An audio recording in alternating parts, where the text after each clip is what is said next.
When you're in love with a beautiful woman, it's hard. Everybody wants her. Everybody loves her. Maybe it's just an ego problem. The problem is that I've been cheated before by unserious friends and faint-hearted lovers. And every time it happens, it convinces me even more. When you're in love with a beautiful woman, you follow her eyes. Irony is a bitch. This 70s song came on some obscure FM station halfway from Denver to Santa Fe. I didn't have a single person I knew in Santa Fe. Almost everyone I consider a friend or family member lives in Denver. I have season tickets to the Colorado Avalanche. As far as I know, no one plays hockey in Santa Fe. My company has 6 offices scattered throughout Denver. I'm in the investment business. The entire staff of my new Santa Fe office will work out of an apartment 2 blocks from Presbyterian Medical Center. Another irony. I grew up Methodist. I should probably step back and start closer to the beginning of this story. My name is Thomas Rexford, but my friends call me no, not T-Rex, but Jaxie. Doesn't make sense, does it? While my friends were in college at Northwestern, I spent 3 years studying and working in the lumber business. Yes, I did become a lumberjack, so now you can catch the connection. Yes, I still have all my gear, and yes, friends sometimes call me when they need help with a fallen branch or a whole tree. I also still have my Harley Davidson, a 2005 Softail Standard FXST that I bought in Oregon that is in perfect condition. My ex-wife and I used to take long rides on that bike a lot, but those days are gone now. Anyway, I grew up in the Denver area and, except for my logging experience, I never left my hometown. After returning from Oregon, I went to work for my Uncle Mike, who owned his own investment company. He helped me get into the University of Denver with a finance degree. That was about 12 years ago. After 8 years, Uncle Mike retired and sold the business to me. I was his most loyal employee and best worker, so it was a no-brainer for both of us. At that time, we had 4 stores. I opened 2 more locations, one in Cherry Hills and one in Parker, increasing the staff from 26 to 31 people. Even in tough economic times, we took good care of our customers, and we weathered the storms that arose. Our financial performance remained strong. I mentioned my ex-wife, so I guess I should tell you about her. I knew Jessica Remington in high school, but we didn't run in the same circles. I played hockey, a blue-collar sport. Me and my buddies were rink rats, out on the ice every chance we got. We didn't do much besides hockey and homework. We only did homework because you had to have a 2.5 grade point average to make the team. She played soccer, was in the National Honor Society, and was a class officer. Our paths rarely crossed.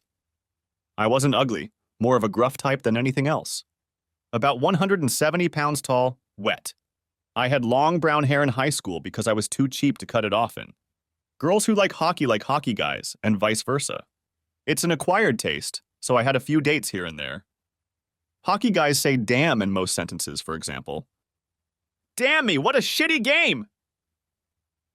Damn 5, great goal, Rexy. This was before Oregon, after which, as I said, I became Jaxie. What the hell? Get the puck out of the zone. Hey, Rexy, damn that number 17, he's such a shit. I hate the damn Wings, Detroit Red Wings. Okay, you get it. Hockey players are also a close-knit team. We hang out together all the time, and if we're on the same team, we're totally committed to each other. Even the parents of hockey players usually run together. That's damn true. Sorry, just wanted to give you another example. We all tend to have ugly stepchild syndrome. We think most people outside of the hockey world don't care about us, and we think we're a bunch of troublemakers. Both are probably true, so that's another reason why Miss Jessica Remington and I were never more than passing acquaintances in high school. One more thing you should know before we go any further. Jessica, Jess to me, is gorgeous. I don't mean cute or beautiful, I mean damn near stunning. When she walks into a room, people turn on her. Deep red hair, lithe build, 5'7", tall with a body that doesn't want to leave. Blazing green eyes, quick wit, and a pretty good temper. Her maternal grandmother came from Ireland in the 50s after the war. Starting in middle school, she could get any guy she wanted. She never dated the starting quarterback of the soccer team because he was an amazing athlete, but also a bit of a jerk. I know, that doesn't happen very often, does it? She never had a steady date in those days, she just hung out with a small group of friends. Once in a while, I'd see her with a popular guy, but that was it.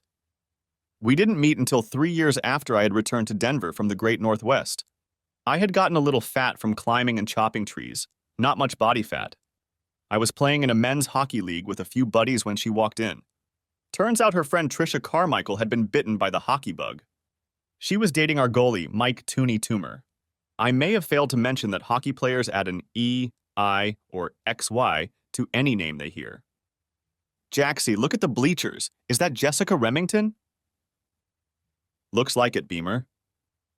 I can't believe she went near that damn rink. She's with Trisha, Tooney's girlfriend. Must be supporting her.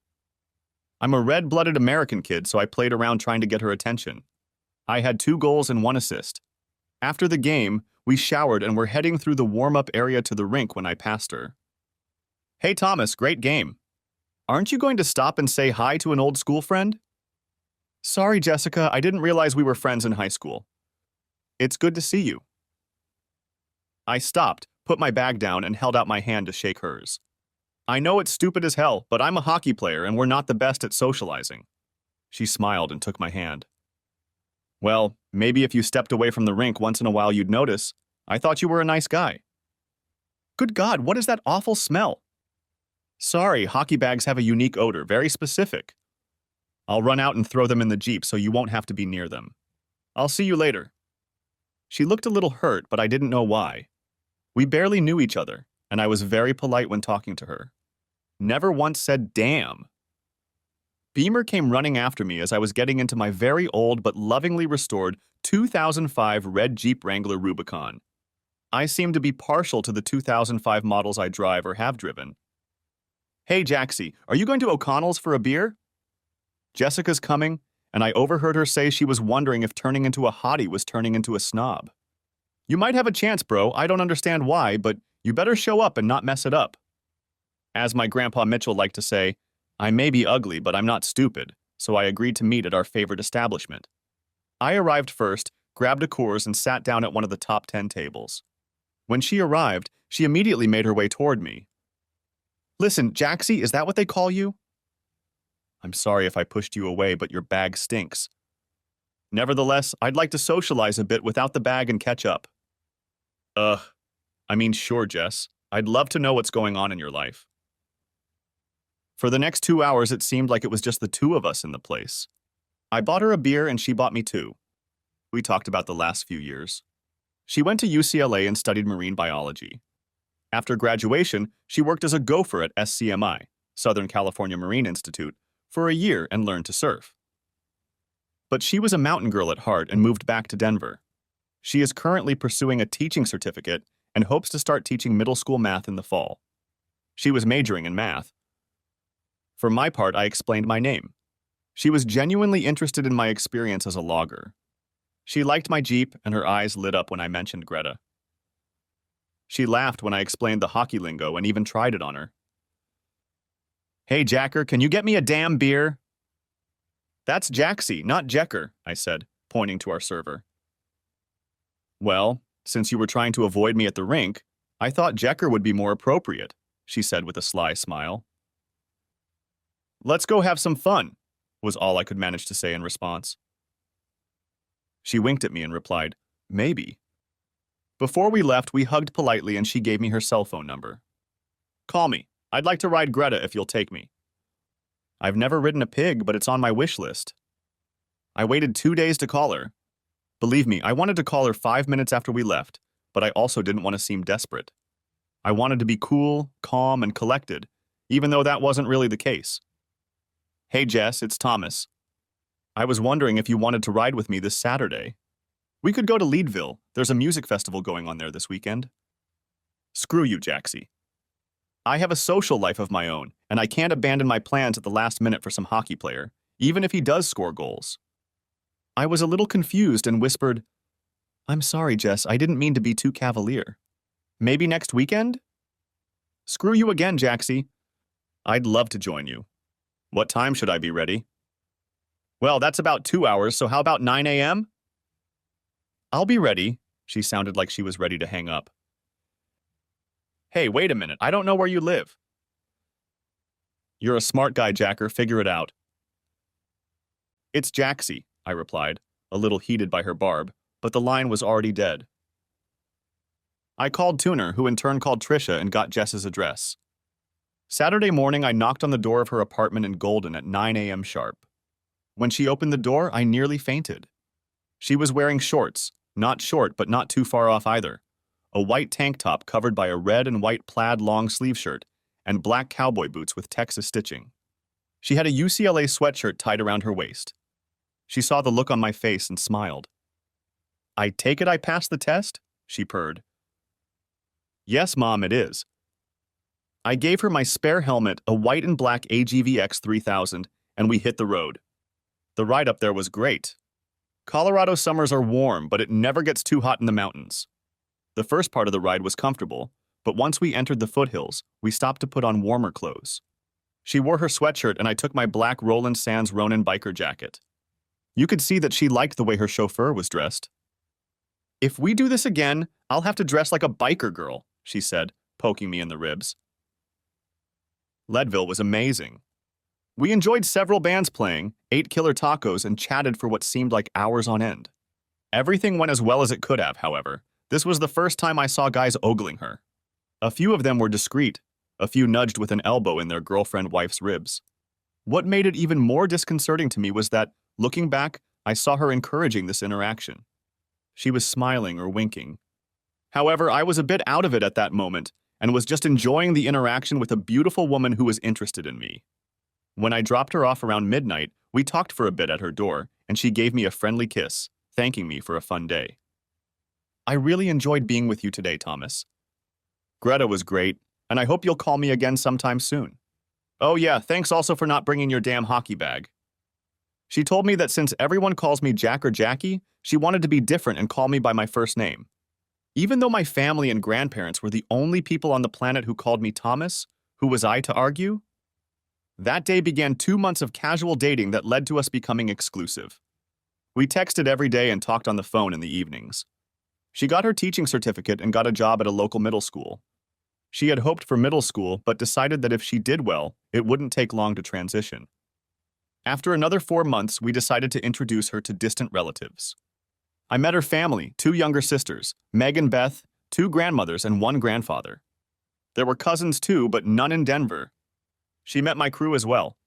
Mom, Dad, my little brother Mikey, Uncle Mike, Mikey was named after him, Grandma and Grandpa Rexford, and Grandma Mitchell. I had a couple perverted cousins, but I decided to hang on to them. After several family gatherings, including Thanksgiving and Christmas, I decided it was time to take stock of where things were going and called a war council. My entourage has always consisted of Dad, Mikey, and Grandpa Rexford. We gathered on the porch of my house the first week of January. There was a fire blazing in the fireplace, so even with the temperature a dozen degrees, we were comfortable. We sat around the table holding a 15-year-old Glenlivet.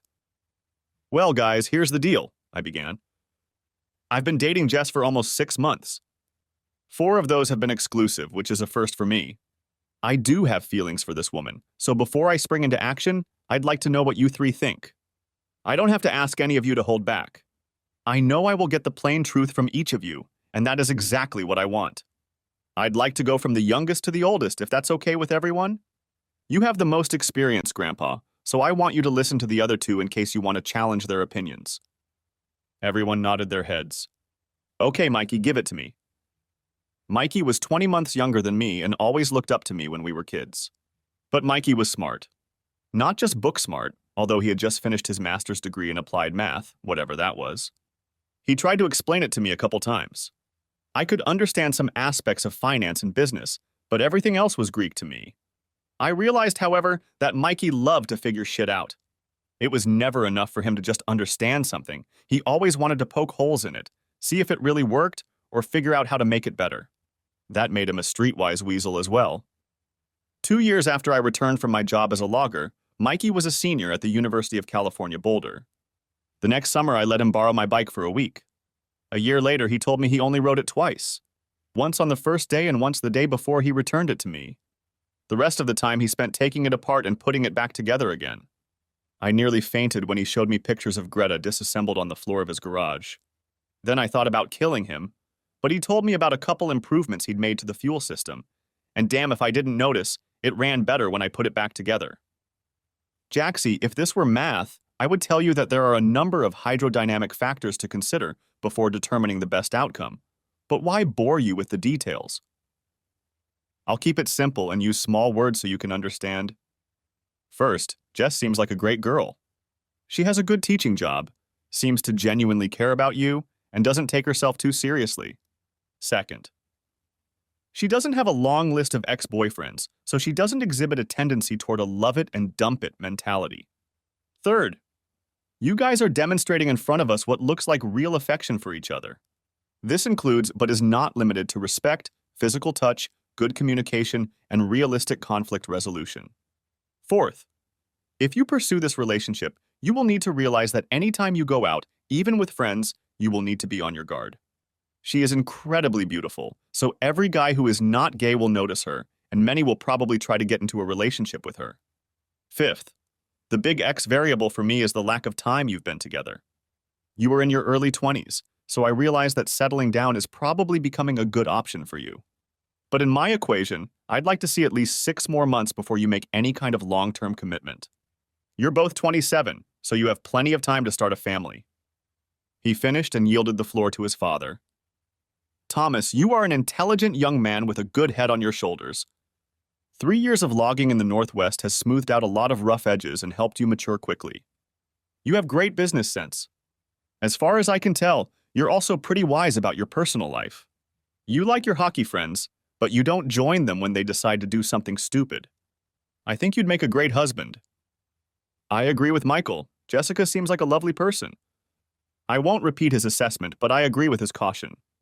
I'm not sure you know her as well as you need to if you're going to ask her to marry you. Your mom and I dated from the age of 16 until we were married at 23. We had a couple of bad breakups, but it helped us to know what we wanted and what we were made of. A little more time in the courtship stage doesn't hurt. Dad, always noted for his brevity, looked at his father, our elder statesman, Grandpa Rexford. Grandpa leaned back in the soft leather chair, took a sip of whiskey, and looked toward the mountains as if he were deep in thought. After a pause, he looked me straight in the eye and said, "Beauty is skin deep, but ugliness goes to the bone." Then he took another sip and looked at the hills again. Damn mysterious, isn't it? I was about to ask him to tell me his thoughts, but my father threw me a look that said, "Just be quiet and bear with it. It will happen soon."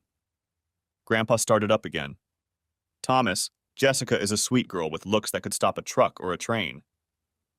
I've watched you two closely and I can tell you're in love with her. She certainly has some good fibers in her. But there's something else too, and I can't pinpoint what it is. The easiest thing to say is that she seems to always need attention. She needs to be at the center. It's even harder to say that she's immature and narcissistic. She can't sit quietly on the sidelines. She needs to be at the center of everything going on. Silence is not peculiar to her, probably because no one shut her up when she was a child. Your dad grew up in the 70s, and for as long as I can remember, I could never understand his boundless devotion to rock and roll music. Like the rest of his generation, he listened to it all the time. I hated it. I listened to rock and roll any day of the week.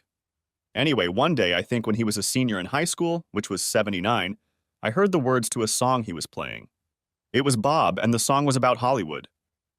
That's when Dad interrupted. "Bob Seger, Daddy, the song Hollywood Nights?" Yeah, that's right. Anyway, it's a song about a young guy who gets his heart broken by some beauty queen. There's a line. She was born with a face that allowed her to get what she wanted. He saw that face and lost control. Holy crap, I remember thinking to myself. A song that actually makes some sense in real life. My point, Thomas, is this is Jessica. She can get anything she wants because of her looks. She doesn't always take advantage of it, but she sure knows she's got it. This is the potentially ugly part of your relationship. Will she flirt with other men after marriage just because she wants something? Even if she is truly faithful to you, won't those men realize it and come on to her? How much time will you have to spend looking over your shoulder? Will she respect you enough to stop this shit? I don't know. My advice is a little more specific than your dad's or Mikey's. I like the slower approach, but I'd add one more element. Ask your uncle for a 6-month vacation, come back to Oregon and work in the timber business for a while. But this time, take Jess with you. Be alone where she doesn't know anybody and make a good effort to settle in. I'm sure she can substitute teach, so you're not asking her to put her career on hold. Mike won't like losing his right arm for a while, but I'll talk to him about how it's going to be okay. He'll be fine. Take long walks and talk about everything. About life, work, faith, children, fears, hopes and dreams, and more. See if you have enough in common to build a life together. If she refuses, that's an indication that you need to tone it down a bit. If she agrees, even somewhat nervously, you have a good foundation to build on. Regardless, your dad and Mikey are right. She's the kind of woman who can get whatever and whomever she wants, and it's best to deal with that sooner rather than later. If she's ugly inside, you want to know it now, not 5 years from now when you have a kid or two and you're a disaster. Great advice from 3 smart guys, all of whom loved me. We spent the rest of the evening happily watching the AVs destroy Vancouver, with the occasional trip back to Jessica's place. I slept in a few nights and then decided it was best to split the difference. I didn't really want to go back to the Northwest, but I wanted to find a way to have more alone time for the two of us. I also decided that I wouldn't propose for at least 4 months. There's not much point in asking for advice if you're not going to take it. I should have made this decision alone and taken responsibility for the outcome, but only a fool refuses wise counsel. I believed I had taken the best of what was offered to me. 2 weeks later, I took Jess out to dinner at a small local pub we both liked in Golden. Burgers and beer, nothing fancy. Just a chance to sit and talk for a couple hours. The owner of the place was my buddy who we played hockey with, Richie, and he was happy to seat us in the back of the place, away from the bulk of the customers. So, are we just casual today, Thomas? Or do we have an agenda? She was gorgeous, but she also had a good head on her shoulders. Jess, I learned, was very intuitive. I guess somewhere in the middle, I began. You know I've never seriously dated anyone, but I can unequivocally say that I've fallen in love with you. In that case, I don't know the best thing to do. I know we're in an exclusive relationship, but that's not the same as being committed to a long-term relationship. However, in my heart of hearts, I believe that I want to move in that direction. If you agree, I suggest some next steps. Of course, this is only a starting point. What I've sketched out in my head is only the beginning of the conversation. Whatever we decide, we will decide together. Thomas, I'm flattered. You just made up about 8 sentences without saying damn. It's obviously something you've been thinking about for a long time. I'll have you know, so have I. Last Saturday, Trisha and I stayed up until 3 in the morning talking about this topic. I'm scared because I'm falling in love with you too, and I've never been in such a serious relationship in my life. So why don't we start by you telling me what you've come up with so far? For the next 20 minutes, I laid out my thoughts. At least 4 more months of seeing only each other. More alone time on weekends and at least 2 evenings a week together, talking about certain topics. Invite older couples we respect to counseling to make sure we are physically compatible. My eyebrow went up at that last suggestion, but I feigned innocence. Come on, babe, I know you're hot, but what if you're not very good in bed? I got a punch in the arm for that. Wanna come, handsome? She flashed her intense green eyes at me. In hockey lingo, one player asks another if he wants to drop the gloves and fight. Then she broke out into a wide grin. I agree with all of your ideas. If I remember last Tuesday correctly, you've already had practice with the last option, but there are a few things I can teach you. Let me get the check and you take me to school right now, I offered with an evil grin. Well, how about we start with the first lesson right here? Jess added a few minor ideas as we drank the last of our beers and then jumped on Greta. When we got back to my apartment, I was already putting the key in the front door lock when Jess whispered in my ear, Well, I'm not sure I should be alone with a boy hockey player. I think I'd better go home before you take advantage of me and ruin my reputation. In one smooth motion, I swung the door open, turned and said, No way, girl. I slammed the front door shut and headed for the bedroom. An hour later, after we got busy, we fell asleep in each other's arms. My last thought before I fell asleep was to hope that it was really true because it was amazing. 4 months of intentionally investing time into our relationship went almost smoothly. I say almost, because in hindsight, it was a flaw in the armor that I should have paid more attention to. About 3 months later, we went out on a Friday night to a local pub that had live bands on the weekends. It was just the two of us. We had a few drinks and Jess was teaching me how to dance. We were having a blast when I excused myself and went to the men's room. I was only gone for a couple of minutes, but when I came back, Jess was standing next to our table talking to a guy I couldn't recognize, but he looked familiar. He was standing too close, and Jess wasn't holding him at arm's length. I immediately felt uneasy, remembering my three friends' warning. I was sober enough to stay calm, though.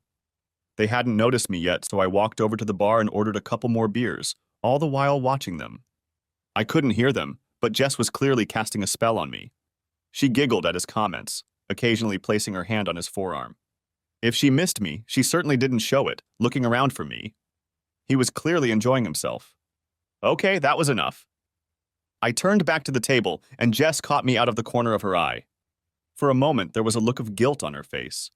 Then she just smiled at me, as if her son had risen and sat in my place and purred, "Thomas, you remember Wayne from high school?" Wayne smirked slightly but extended his hand. "Hey, Thomas, good to see you. It's been about 10 years. You look great."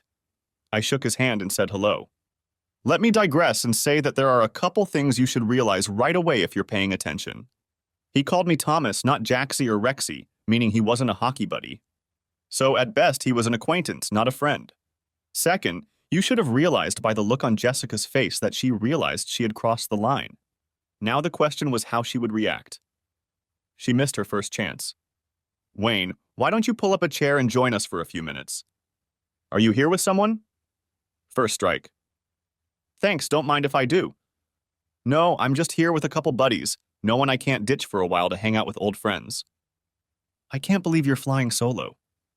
"There are a lot of ladies out there who need to pay attention." Second strike. "You're too kind, Jess. I've dated a few girls and one or two of them got serious. But not as successful as Thomas." Jessica never managed to pull me into the conversation. She also didn't thank me for the beer she was currently enjoying. She just kept chatting with good old Wayne. "Well, why don't you spin me around on the dance floor and we'll see if we can get some girls to sit up and pay attention to you." Strike 3. Not once did she ask me if I was okay. Didn't even look at me until she stood with Wayne, leading him by the hand to the dance floor. "Be back in a little while, babe." "Don't flirt with anyone while I'm gone." I had to hand it to Wayne. He looked very nervous. He was an inch or two taller than me, but as far as I could remember, he was a clean-cut, rich boy. He'd probably never been in a fight in his life. I'd had a few skirmishes in high school and a few in Oregon. Truth be told, I got my ass kicked the first week I worked in the logging industry. I drank too much and was rude to a redneck who was 2 inches shorter than me. He ripped me off while everyone was enjoying the show. Later we shook hands and he took me under his wing, but since then I've been diligently learning to keep my temper in check. Obviously, Wayne didn't go to this school, but I could tell by the look in his eyes that he knew I did. "Do you mind if I dance with Jess?" he asked over his shoulder. "Of course he is," Jessica answered for me in a tone that tolerated no objection. "There's no fourth strike in baseball too damn bad." Wayne saved himself from a beating by having the sense to at least try to ask. An attempt to honor the unspoken male code. Jessica, on the other hand, was in for a rude awakening. When they returned to the table, I was gone. Greta and I had a lovely moonlit ride home that allowed me to cool down a bit. Jess and I didn't live together. Maybe I'm old school, but I think it's disrespectful for a man to ask a woman to live with him without putting a ring on her finger. But in my opinion, it's too easy for a guy to try to get what he wants from a woman and then just walk away if they aren't official in the eyes of God and the state.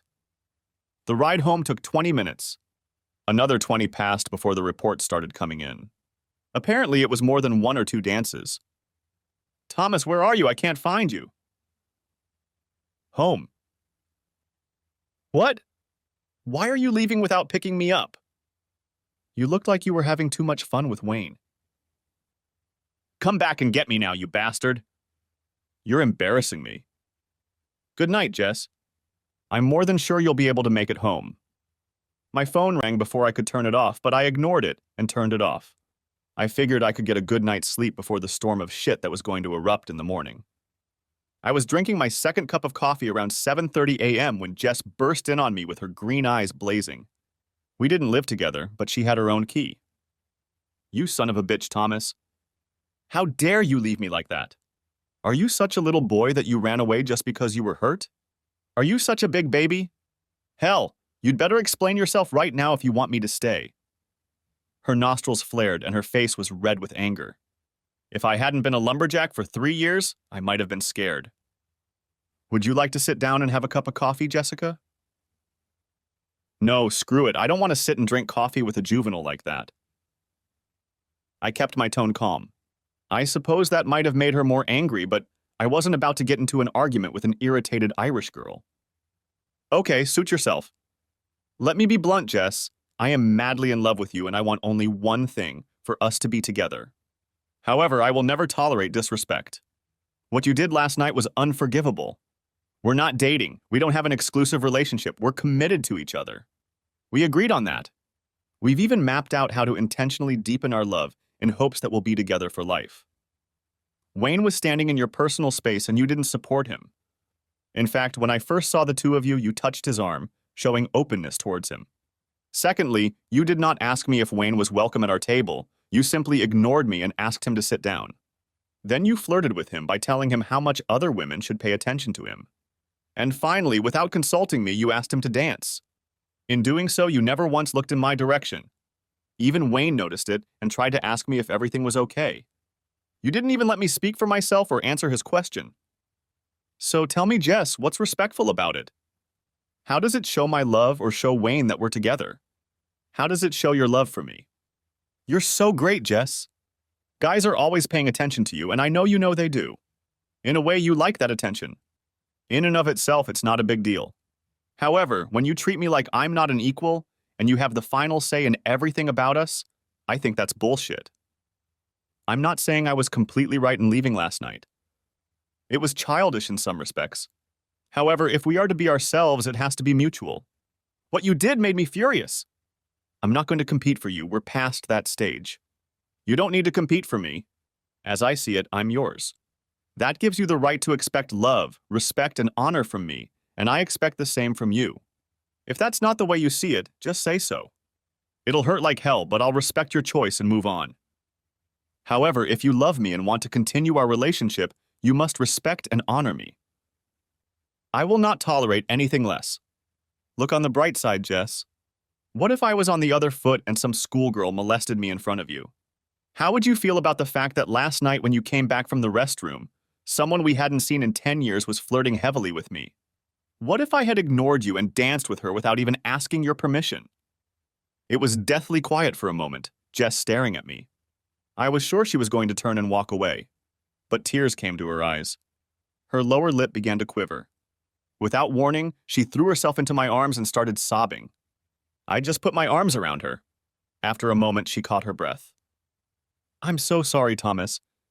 I didn't stop to think about it. It was horrible of me. I can't believe I treated you so badly. I love you and I want to live with you. I don't know what came over me, but I was wrong.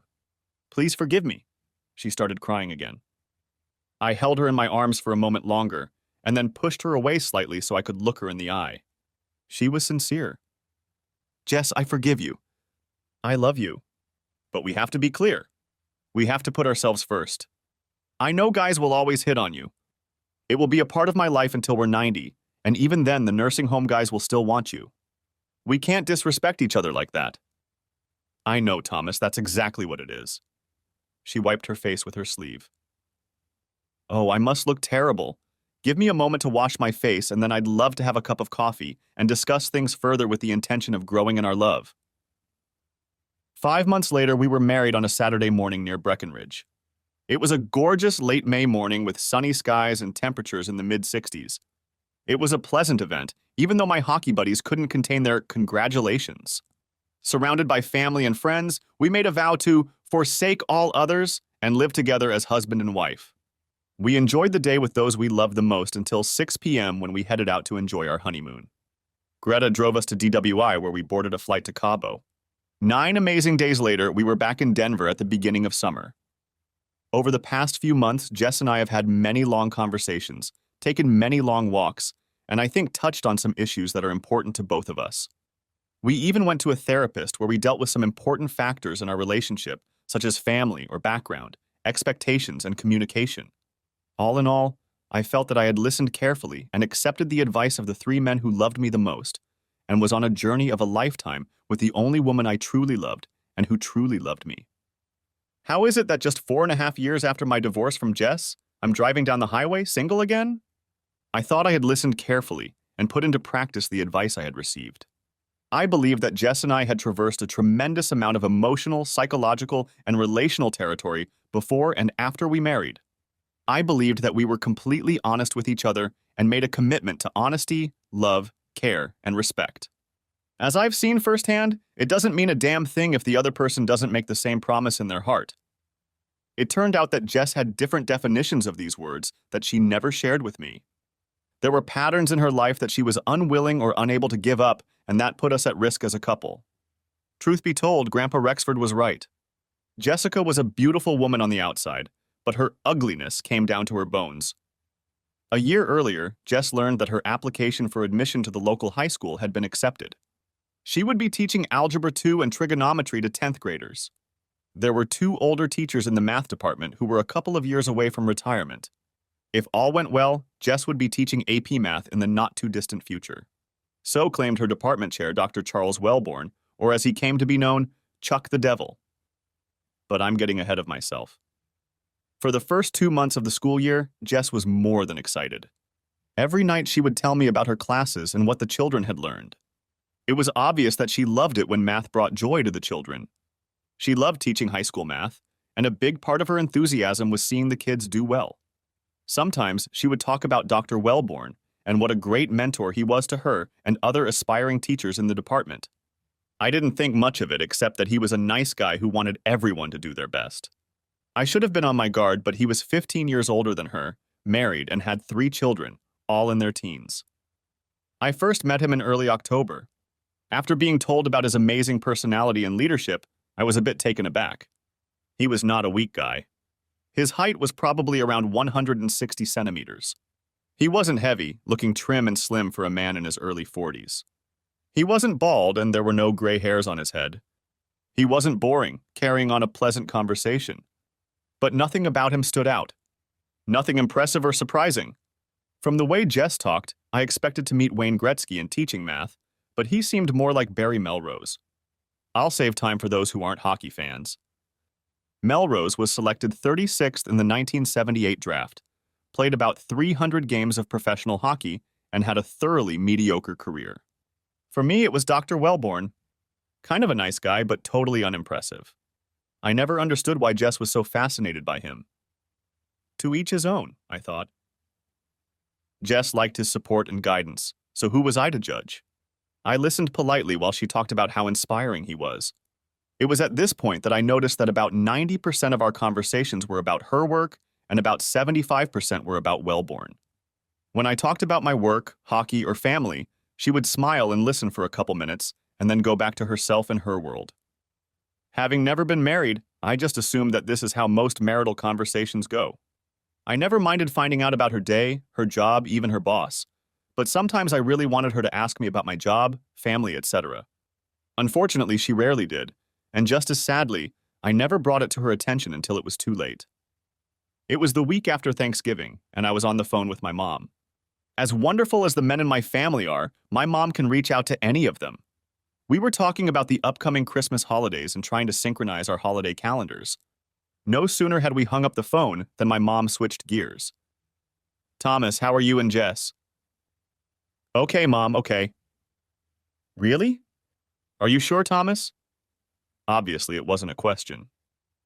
"Yes, I think so, Mom. Why do you ask?" "Well," Mom paused. "Mom, you are always free to talk to me. I know you won't gossip about Jess or speak ill of her. If something is bothering you, I know it's out of love, so please tell me what you're thinking." "It's nothing special, Thomas. It's just that she's always talking about herself and her work. I've never heard her brag about you unless someone does it first.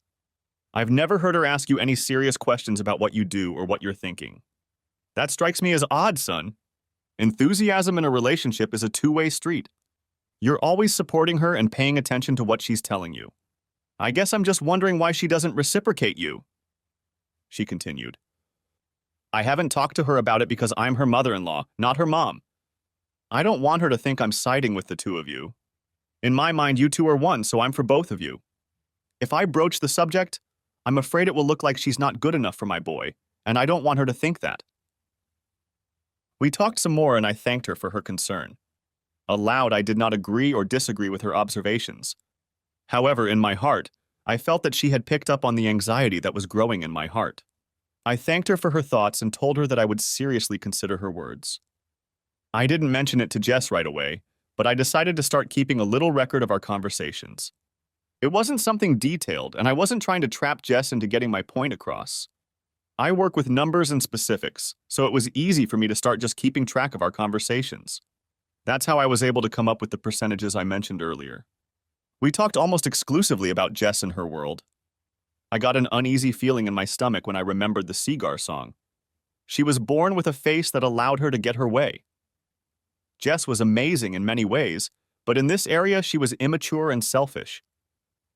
However, she was used to always getting her way. I decided I would schedule a weekend getaway so we could talk and enjoy each other's company. We had done this periodically in the first 3 years of marriage, so it wouldn't be a surprise to Jess.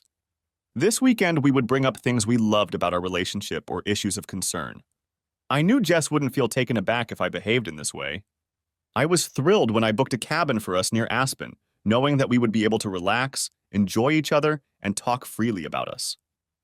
I checked our general schedule before bailing and saw no school conflicts for next weekend.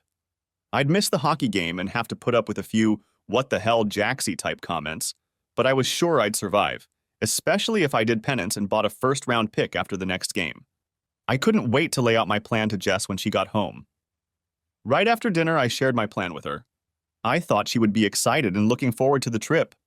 Wrong. She paused for a few seconds longer than I expected, and then she said, "Thomas, I'd like you to consult with me first," she began. "Charles is planning a mandatory faculty meeting for next Saturday morning. He wants to present some new ideas about the curriculum for next semester." Her face read annoyance, not disappointment that we couldn't spend the weekend together. "Jess, to be honest, I checked with you. I took a close look at our shared calendar and it didn't have this on it. How long ago was this scheduled?" The fact that Dr. Wellborne had become Charles didn't escape my attention, but I forgot about it for a moment. "About a week ago, I guess," Jess answered, not as confidently as she should have been. I'm sure I put it on the list, but it may have slipped my mind. This was a first since the shared calendar had been her idea. I was furious. "Damn it, Jess, you work long enough as it is. And now Wellborne thinks he controls your weekends too? That's not fair, Thomas. Charles wants the best for our students and the math department. He just wants to help everyone. I don't think one Saturday is such a big deal. I'm sure we can find another weekend to go away together."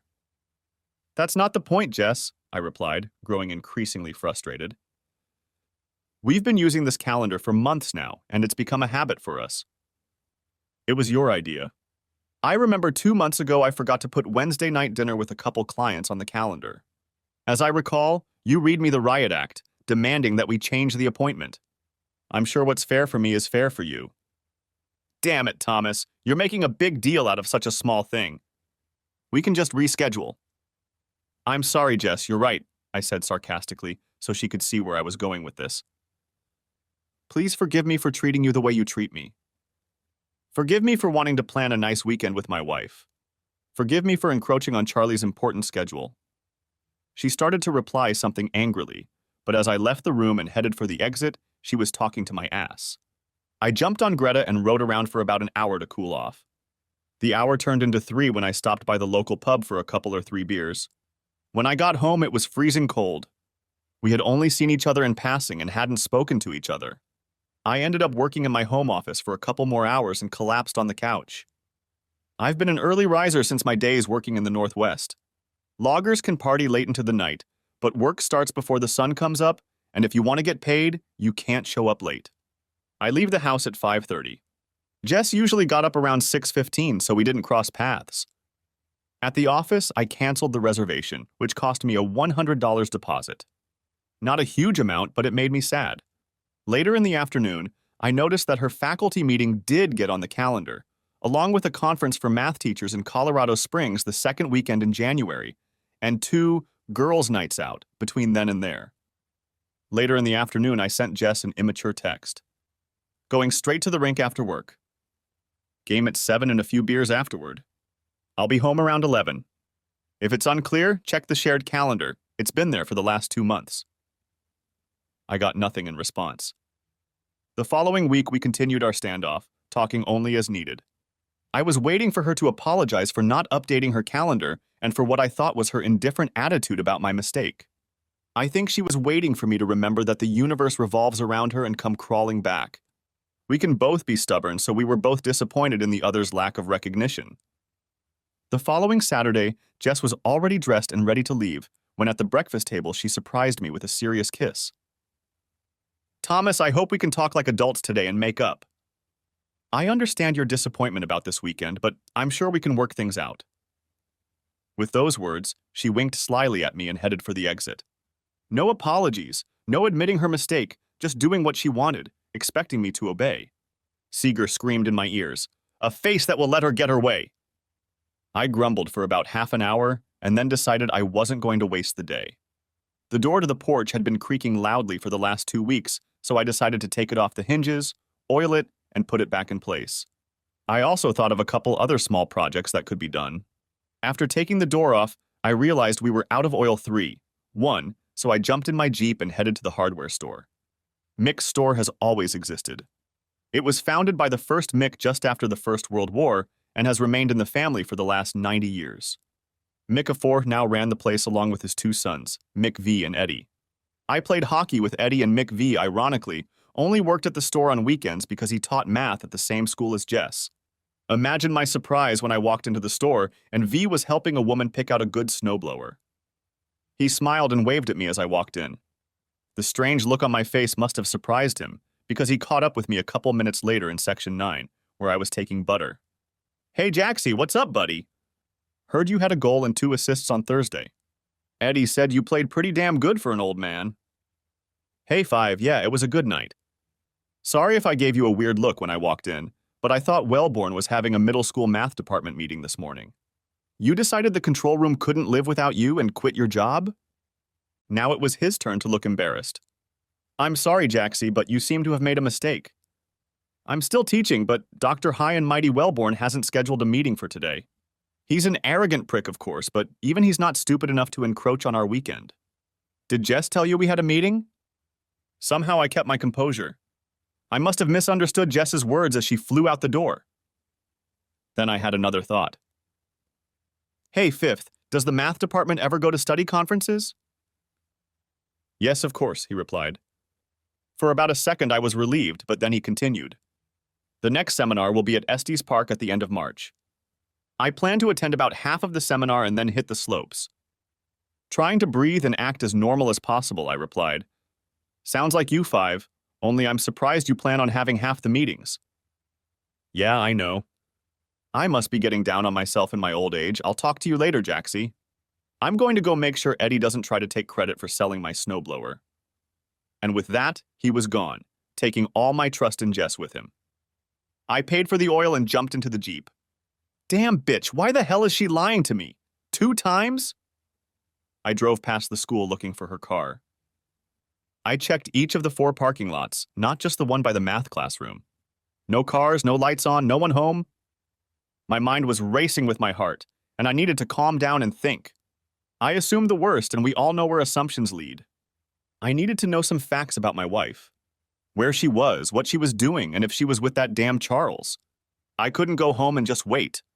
I drove to a coffee shop, grabbed a cup, and sat in the back of the bistro. An hour later, with a notepad in hand, I had a plan. My insurance agent was a guy from my hockey team. Pat Cook, Cookie, was surprised that I was calling on a Saturday morning.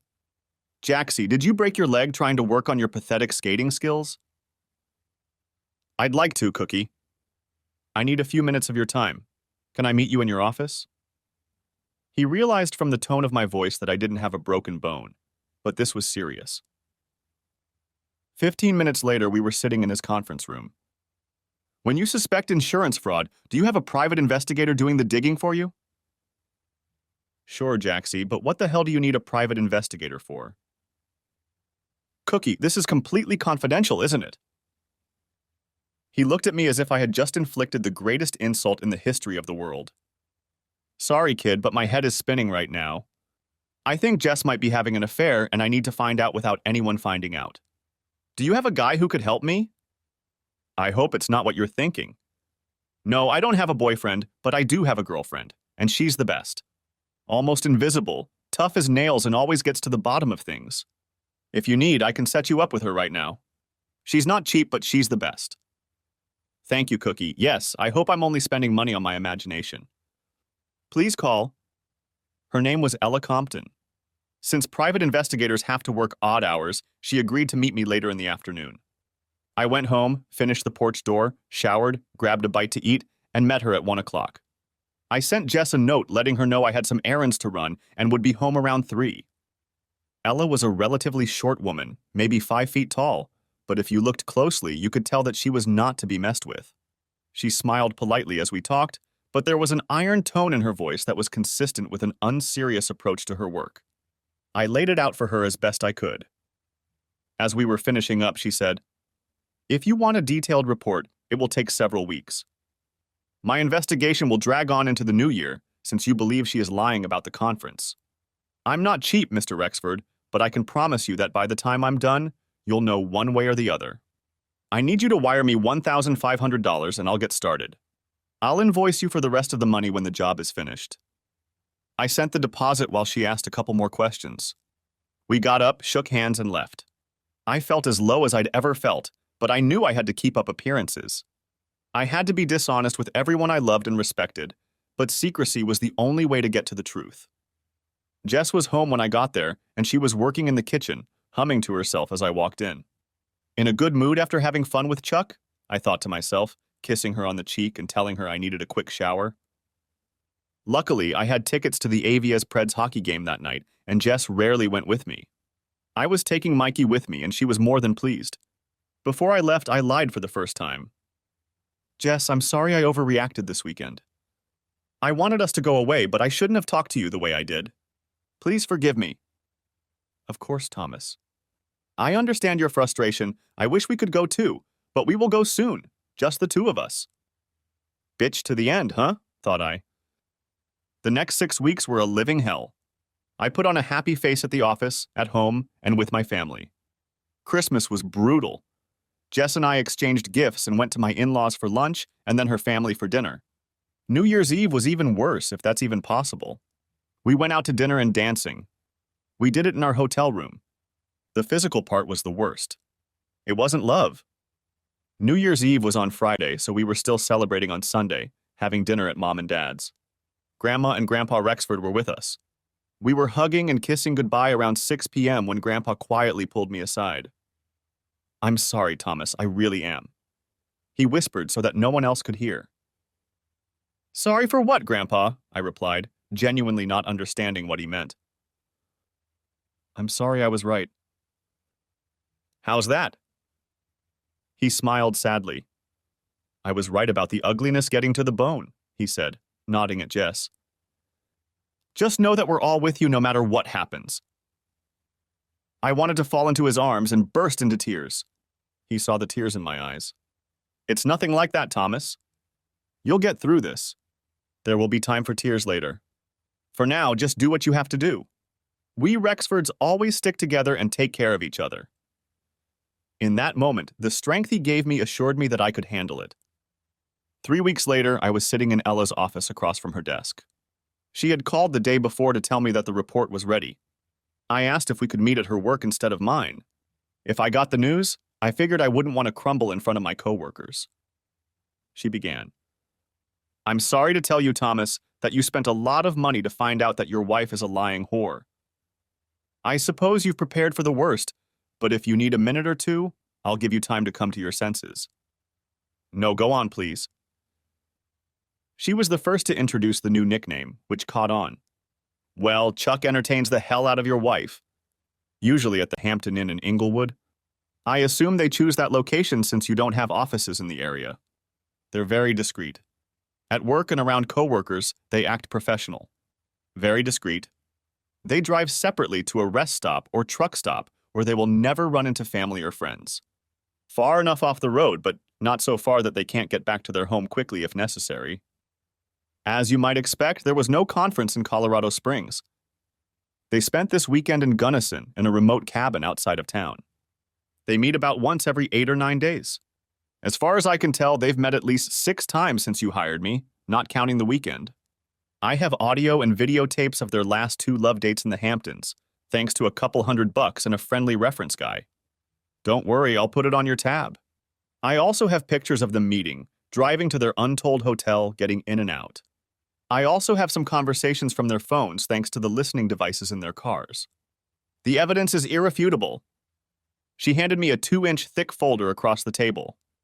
It's all here, though. I advise you not to look at the pictures or listen to the recordings too soon. For some reason, I managed to remain calm throughout our conversation. I asked her a few clarifying questions, and she answered each one thoroughly. When we were done, I asked her to email the final invoice to my personal work address. I gathered my folder and got up to leave. Mr. Rexford, if I may, this is the best and worst part of my job. I'm picky about my clients. I try to stay away from liars and scammers. I never help anyone cheat on their spouse, co-workers, or family members. I have checked you out, and I know you are a good, even great guy. You don't deserve this. I hate to break this news to you. However, that's also the best part of my job, because now you know the truth. You can deal with it as you see fit. You are no longer in the dark. You may have been an unknowing toady, but no more.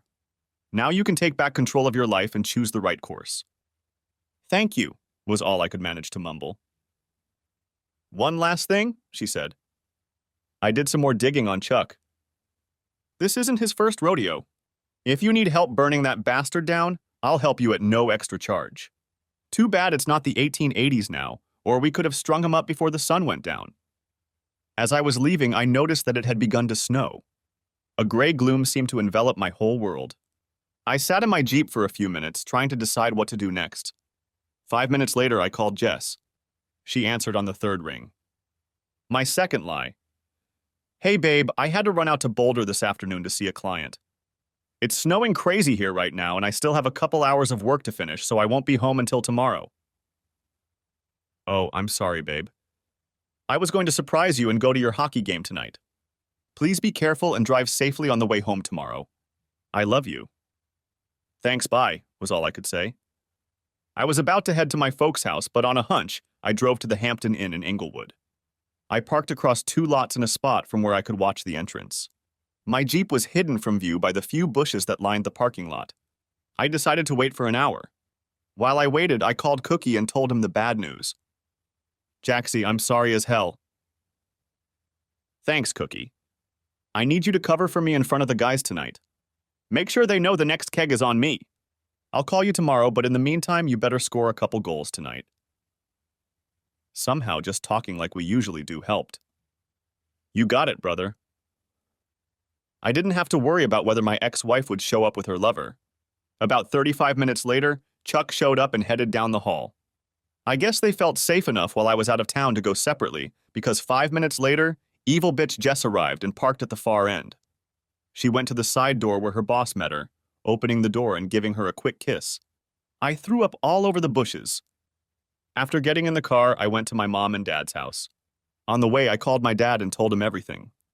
He was silent, which in my dad's case means he is furious. I asked him to tell my mom because at that moment, I didn't have the energy to repeat the story. Telling him I'd be there in about 20 minutes, I hung up the phone and cried the whole way. When I pulled up, I saw Mikey, Uncle Mike, and Grandpa's cars. My mom opened the door before I reached the steps. I collapsed into her arms, sobbing like a little baby. When I came to, the 6 of us were seated in the living room. Mom wanted to feed me, and Dad poured me a stiff drink. I refused both, not trusting my stomach. I spent the next 30 minutes telling them the story as I knew it. I hadn't read the dossier yet, but I knew enough from my conversation with Ella to set the stage. Everyone sat in silence and let me spill my guts. I cried all the way through while my mom stroked my back, just like when I was a kid. By the time I was done, everyone had tears in their eyes. Grandfather spoke first, like a patriarch. Thomas, I know we are all deeply saddened by your pain. I know that each of us would like a few minutes alone with Jess and her boss. We are all outraged to the core, but we must be wise.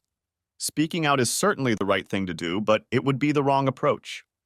Why don't we chat some more, and then I suggest we adjourn for the evening. You take a strong sleeping pill, and we'll pick this up in the morning.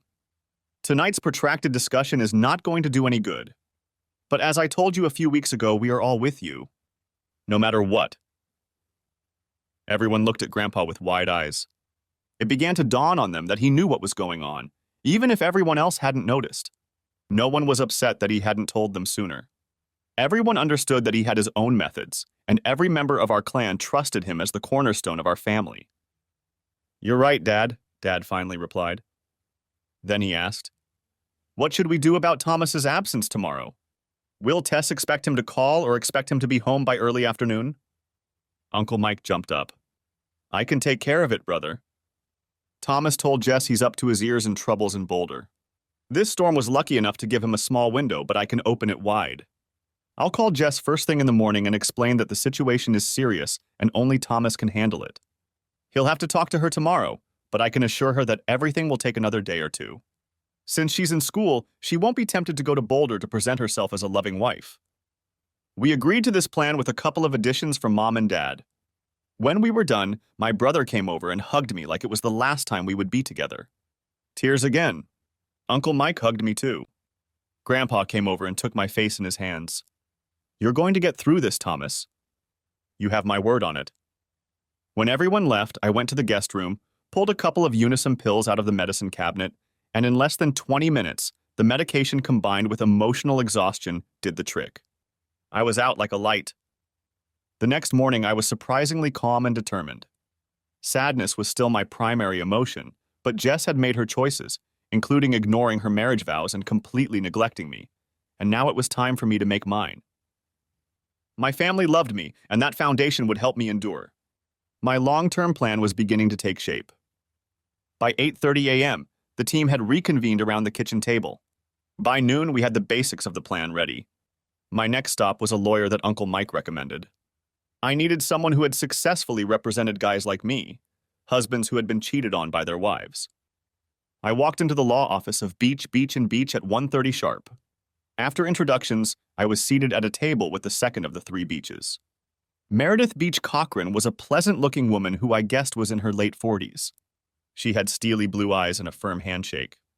We exchanged pleasantries as best we could under the circumstances. I learned that she practiced family law exclusively and had never defended or represented a cheating spouse. It was obvious that she was well-versed in the law, yet realistic about the world of divorce proceedings in Colorado. "What do you want when the dust finally settles, Mr. Rexford?"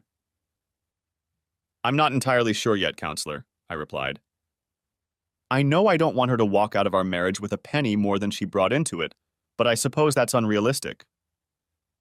However, the prenuptial agreement we signed clearly states the protection of my family business in the event of a divorce due to infidelity.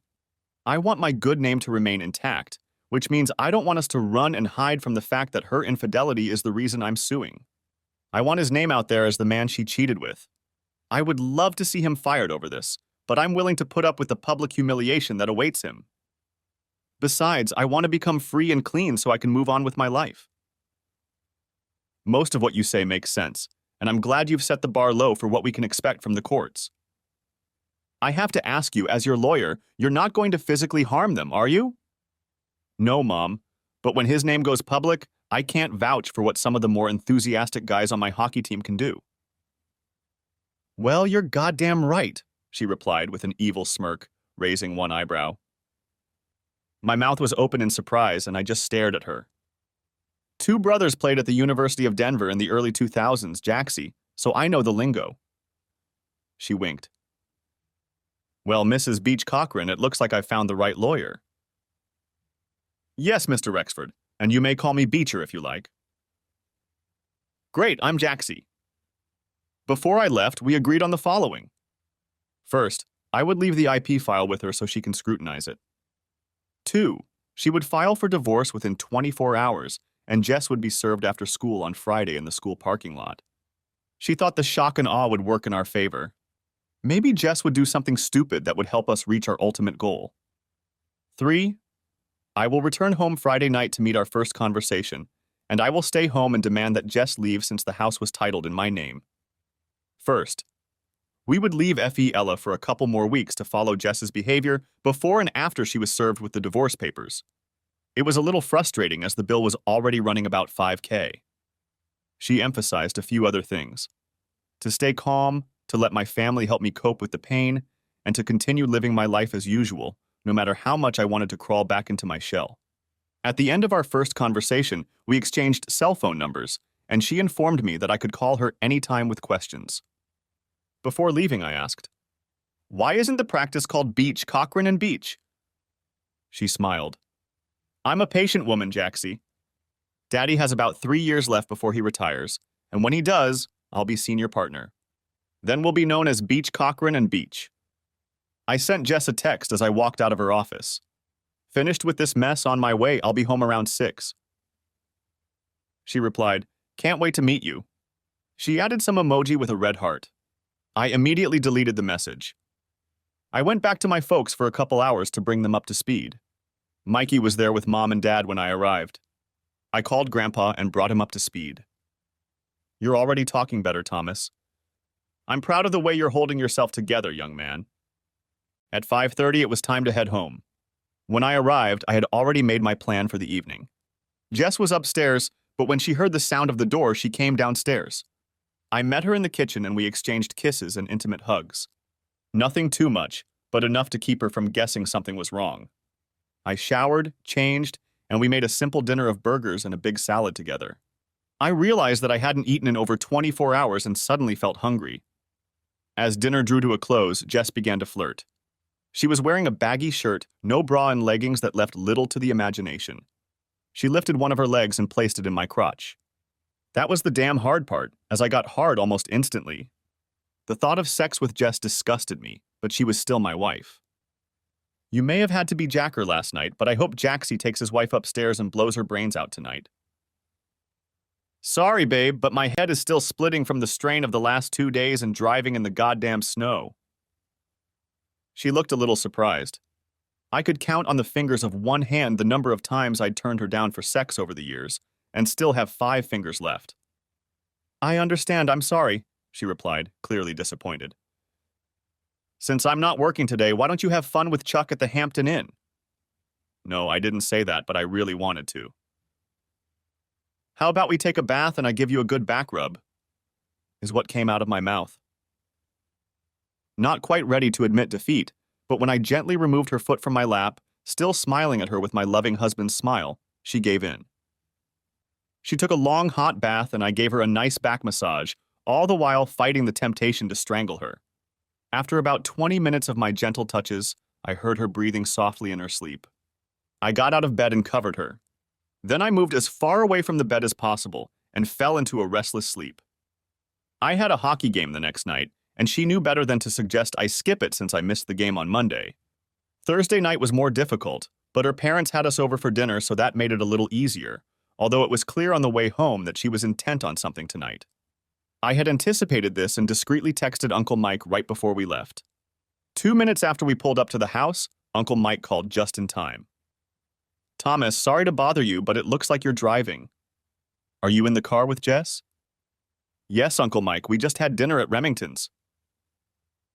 "Okay, hi Jess, honey." "Hi, Uncle Mike. We're a little busy. Could Thomas call you back in the morning?" She winked at me, giggling softly. "I'm sorry, sweetheart, but this can't be allowed to happen. Thomas, Jackson's investment file wasn't finished today. I know you were out of the office all day with Mitchell's firm, but Tina went home sick with the flu, and you know we have to have it ready for tomorrow's 7:30 a.m. meeting." "Damn, Uncle Mike, really?" pretended I did. Letting out a fake sigh of frustration at Jess and an Oscar award-winning sigh of disappointment, I continued. "Okay, I'll drop Jess off and meet you at the office in 30 minutes. "Thank you, Thomas. Again, Jess, I'm sorry. Uncle Mike, you owe me and Jess a steak dinner for the next 2 weeks. At Capitol Grill, not Texas Roadhouse. It's a deal, kiddo." "Damn it, Thomas, this is getting very unpleasant," Jess complained loudly. What does a girl have to do to get her husband in bed with her? I will refrain from the answer that came to my mind at that moment. "I know, babe, but I'm sure you'll get a break one of these days and you can do things at your leisure." If she caught on that I said you instead of we, she didn't give a hoot. For the last 10 minutes of the trip, she just hummed and sulked and slammed the door when she got out of the car. I rolled down the window and shouted with fake hope in my voice, "I won't be in for another 3 hours at the earliest, babe. Why don't you wait for me?" She didn't flinch once or turn to face me. She just waved me off over her shoulder and walked into the house. Yeah, that's right, screw you. Friday was the most unproductive day of my career. I arrived early, leaving Jess a note that I would be there before dawn to ensure we had an uninterrupted evening. After sketching out some paperwork that I was behind on, I made a few calls to clients. When I looked up, I was sure it would be around noon. It was actually 9:30 in the morning. I told my assistant Donna that I was heading to the gym where I was working out furiously. After meeting Dad and Uncle Mike for lunch, I went back to the office where I spent 2 more unproductive hours and then headed home. I arrived an hour before Jess was expected to show up. Just as I was approaching the front door, Jess was finishing up her last class of the day. Chuck slipped into her classroom with a lecherous grin. Sweetie, how about a detour on the way home this afternoon? Chuck was a good-looking guy and could charm any of them. However, Jess was a woman who was born with a face that allowed her to get her way, and she was getting bored with her paramour. She had to admit that he was very good in bed, but he had a job that had quite a ceiling. He was never going to be rich, and besides, he was 15 years older. Besides, he wasn't about to leave his wife and 3 children. The more she thought about it, the more she realized Chuck was a dead end. She needed to be done with him, but she wanted to politely let him go since he would still be her boss. I'm sorry, Charles, but Thomas and I haven't worked all week and I need to get to his house. How about we meet late Sunday night? Thomas has a hockey game at 5, so I could meet you between 4 and 6. I'll let you know at the end that we had fun. But we're done, she thought to herself. Chuck wasn't happy, but he understood. Maybe it wasn't too late to talk his mother-in-law into taking the kids out for the evening. His wife wasn't as beautiful as Jess, but she looked fine. Okay, I'll pick you up at the bus stop at 4 sharp. She heard him whistle as he left the classroom. Jess was relieved that she was going to break up with Charles Wellborne. He was treating her like a princess, yet he was beginning to think he was entitled to her. She had always had the upper hand over the men in her life, even to some extent over Thomas. Neither Charles nor any other man was going to control her. After sitting for another 30 minutes working on math test papers, Jess began to realize that she absolutely adored her husband. He was strong with her when she needed him to be, but also pampered her as she deserved. He was a wonderful provider and would make a wonderful father, following in the footsteps of his father and grandfather. Deep down, she knew she could never promise herself that she would never cheat on him again. But she made a promise to herself to rededicate herself to loving him. The synapses in her brain that help connect love, loyalty, commitment, and honesty as the foundations of a healthy marriage were not working. She was completely oblivious to the guilt and shame she should have been feeling. Jess should have realized how selfish and narcissistic she was deep down, but she didn't. It hadn't occurred to her that her true ugliness reached down to her very bones. But all of that was about to change. Excuse me, are you Mrs. Jessica Rexford? The woman asked, approaching Jess in the parking lot and carrying a manila envelope for legal documents. Beecher always used women when he approached wives. Unremarkable women tended to dispose other women. Yes, it's me. Sorry, I don't recognize you. Who are you? I have an important document to deliver to you, so pardon the question, but can I see some ID? Sure, Jess replied, simultaneously embarrassed and curious. The polite, friendly ploy worked every time. A faculty lanyard hung around Jess's neck. She buttoned it and held it out. Will this be enough? Great, thank you. Mrs. Jessica Rexford, you've been served. The woman offered Jess a folder, which she held out and accepted. The server turned abruptly and walked away, wondering why some women were so stupid. The dumb ones always accept papers without thinking, she pondered as she got into her car and drove away. Wait, what? I don't understand who you are. What is this? Jessica got no response, only heel and elbow bumps as the woman walked away. Slowly, like dawn on a dark morning sky, reality began to creep into Jessica's world. No, this can't be happening, she hissed, tearing up the newspaper. The words at the top of the front page screamed at her. Statement of dissolution of marriage. No, it can't be, her brain replied. Thomas would never do that to me. He adores me. He loves me. He can't know about Charles. We've been completely secretive. There's no way he could know. If he had known, he would have met me. Oh God, I've got to go home and make things right.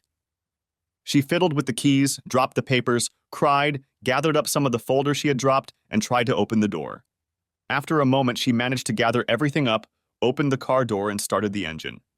Now she was sobbing and shaking with fear. She tried to slow her breathing, but having led a life almost completely devoid of real shocks or stresses, she was confused. It took her a few minutes to come to her senses and start moving towards the house. On the way, she went from hysterics to rage, then to tears, and then back to rage. When she got home, she would tell him what she thought. No one, especially Thomas Rexford, had ever treated her in such a shameful way. How dare he pull such a stunt in her workplace? Thankfully, most people had already left, but a few teachers were still on campus, and no doubt a couple of them had witnessed the altercation. By Monday, the language would be up, and the whole school gossip train would be flying down the tracks. It never occurred to her that she was the cause of her own pain. Her infidelity to the man who loved her exclusively was at the root of this disaster. By the time she pulled into her driveway, however, she had gathered her wits and decided to remain calm.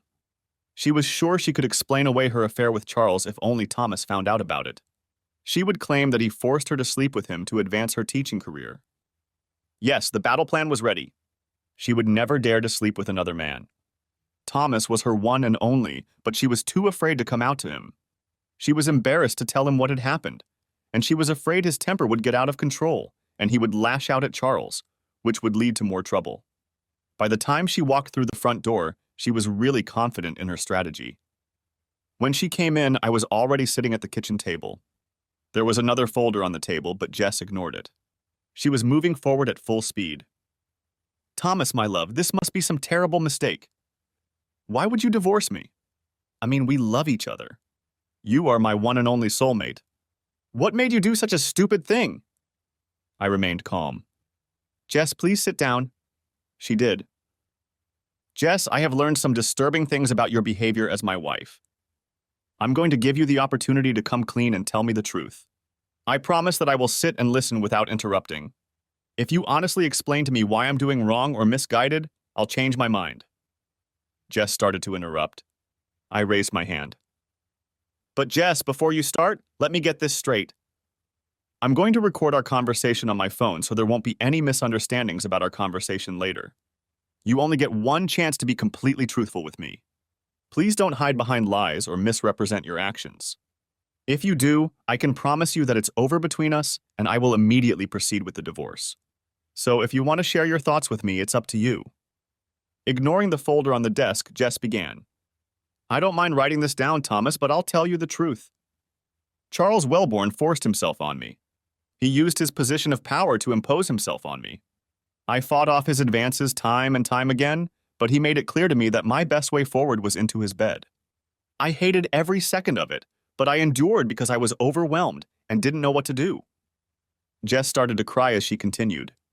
I didn't want to tell you because I thought I could handle him, and I was afraid you would jump him and end up arrested or worse, in jail. When it became clear that there was only one single way to satisfy him, I did sleep with him. But it was only once, and I hated every second of it. Today after school, he was in my class and tried to get me to sleep with him before I went back to your house. But I turned him down. Oh, Thomas, I'm so glad you know now. You can help me put an end to his bullying. I can't prove it, but I've heard the gossip and I think he's done it to other teachers before me. At this point, Jess put her head on the table and began to sob. Clap, clap, clap. I gave her a purely sarcastic applause. I was heartbroken over her obvious lies, but part of me had to give her credit. Maybe after the divorce she could pursue an acting career. Jess, I'm really sad, but I have to say it was an amazing performance. Thomas, what are you talking about? How can you say such horrible things after I gave you my soul? Jess, you've always had a knack for getting your way with men, including me.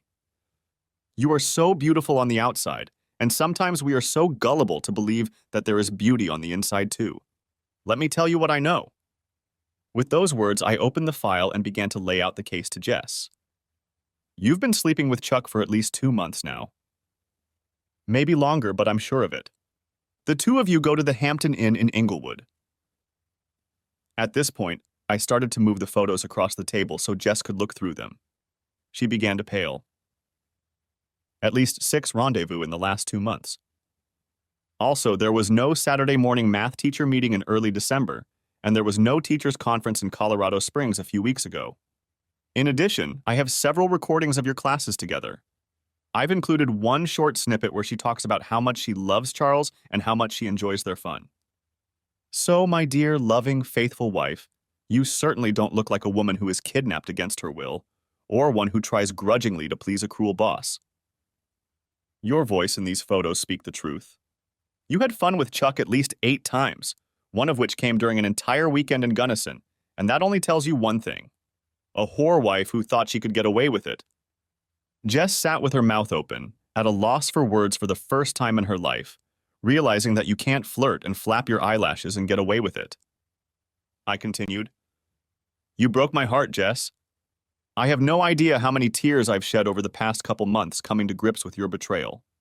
My relationships at work and in my family have suffered.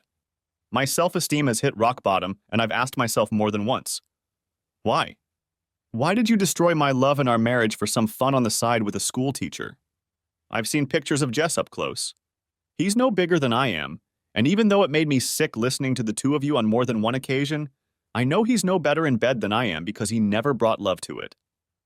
My anger began to build. But you know what, Jess? I've realized that you're no longer worth crying over. My emotions have been hurt badly, and I'm not sure I'll ever be able to trust another woman, but I'm not going to crawl into some hole and die because deep down inside, you're an ugly, selfish woman. I'm going to pick myself up and move on with my life knowing that I gave you the best thing I had, and it's not my fault. I'm far from perfect, but I've never given you a reason to treat me with such contempt and disrespect. I don't ask why anymore because I just don't care about you. Some people say the opposite of love is hate. But I think the opposite of love is indifference, and that's how I'm going to treat you. I'm not going to care for you or about you anymore. It's going to take me a long time to get over this pain, but from this day forward, you will no longer mean anything to me. Thomas, No, Jess, no more. I packed a bag for you. If you want to go upstairs and get other things, that's fine with me, but you're leaving this house today. My lawyer's contact info is in the packet you got, so when you want to come up and get some more of your stuff out, just let her know. I'll make sure I'm not here. Take everything you brought with you into our marriage. What you don't need, I'll throw away or burn. But Thomas, please forgive me. I was too scared to tell you the truth. I messed up, but we can get past this. I want to be with you and only you. Frightened, Jess? Really? When have I ever given you a reason to be afraid of me? I've never raised a hand to you, and I've rarely even raised my voice. If you were afraid, it was only because you were worried you wouldn't be able to have your cake and eat it too. Thomas, I will not leave this house like a defeated woman. You can't kick me out. This is my home too. The Irishman in her had spoken, and she wasn't about to give up without a fight. Jess, I replied, keeping my cool. I bought this house with my own money before we were married. It's titled in my name. Fortunately, we don't have children, so you can't claim that you need the house for childcare.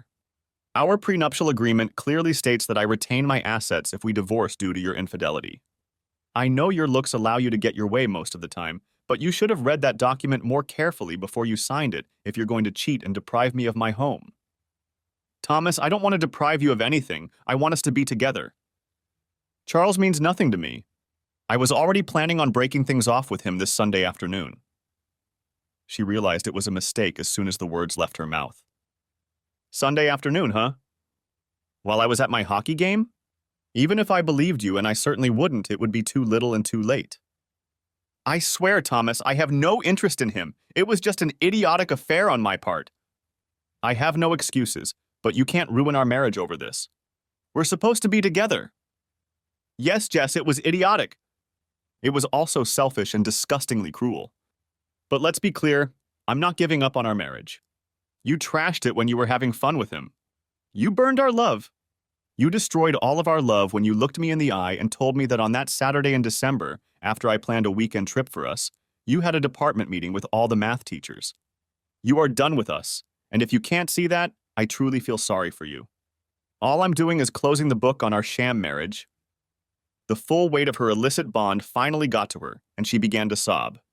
I sat there with my arms folded, waiting for her to pull herself together and leave. Finally, she spoke. Where will I go? What will I do, Thomas?